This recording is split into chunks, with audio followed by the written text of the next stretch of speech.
খেয়েছি। তারপরে আমরা খাবার দাবার খেয়েছি, সেটা হলো আমরা কোক খেয়েছি, চিকেন খেয়েছি। তারপরে আমরা হলো ওর সাথে একটু কিছু খেতে হবে, তো তাই আমরা খেয়েছি হলো বড় লুচি। আর আমরা চারিদিকে একটু ঘুরলাম ফিরলাম, ছবি তুললাম। তারপরে আমি এখানে লিখে নিয়েছি বৈশাখ শুভ নববর্ষ। শুভ নববর্ষ লিখেছি।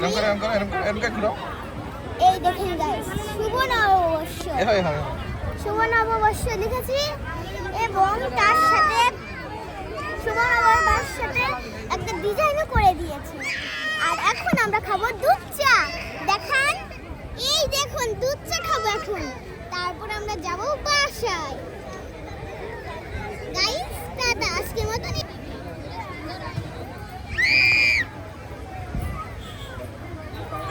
মজা আছে দুধ চাটা।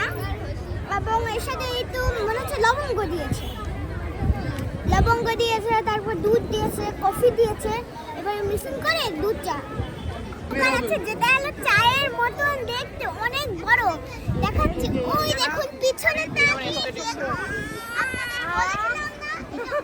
চায়ের মতন দেখতে। আর ওখানে লোকজন এত ভিড় করে